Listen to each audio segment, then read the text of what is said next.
Mga ka-inspire, ngayong araw na ito ng June 13, 2026, halina't samahan niyo ako upang pasyalan natin ang isa sa pinakakilala at pinakasikat na pasyalan dito sa bansang Italy, ang Roma. Mga ka-inspire, ang Roma ay isa lamang po sa isang malaking syudad dito sa bansang Italy. Alam nyo bang napakarami mga ka-inspire ang talaga namang tourist spot dito sa bansang Roma?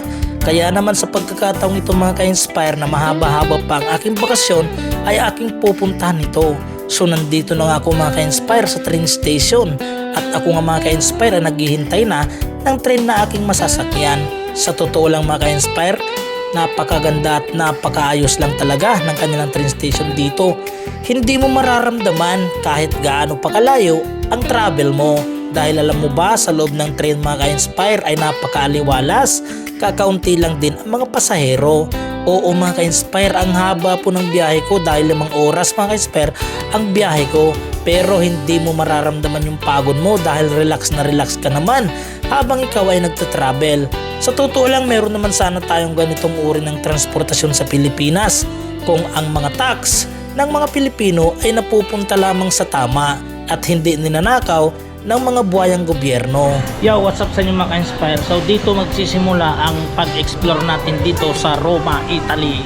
Nandito ako ngayon sa Roma Termini.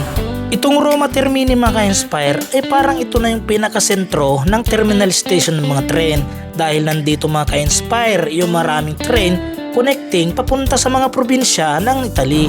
Yeah, so what's up sa inyo mga ka-inspire? Alamin nyo dito sa Italy, sa Roma mga ka-inspire, itong isang ticket na to worth 10 euro ay 24 hours mo na siyang magagamit mga ka-inspire. At alam mo ba mga ka-inspire na pagdating ko sa metro, pagkuha ko ng ticket ko ay namangha talaga ako dahil sa halagang 10 euro ay pwede mo nang ma-access ang lahat ng mga transportation. Maging ito man ay bus, metro, tram, mga ka-inspire, napaka-affordable talaga dahil 24 hours mo na din itong magagamit. Ayan. Pupunta tayo dito sa Coliseum. Ito yung isa sa pinakasikat na pinapasyalan dito sa Roma, Italy. So, let's go. Kita-kits go mga ka-inspire. So yung mga ka-inspire, pagkagaling ko ng Roma Termini, sumakay ako doon ng metro papunta dito sa Coliseum. At ito na nga, paglabas mo ng metro, ng exit mga ka-inspire, ito. At ito na mga ka-inspire at magsisimula na ang ating pamamasyal. Sa video ipapakita ko sa inyo mga ka-inspire, pinagsama-sama ko na sa isang video ang lahat ng ating mga napuntahan. So enjoy watching!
Yun mga ka-inspire, maraming salamat sa inyong panonood. Hanggang sa susunod na video, paalam!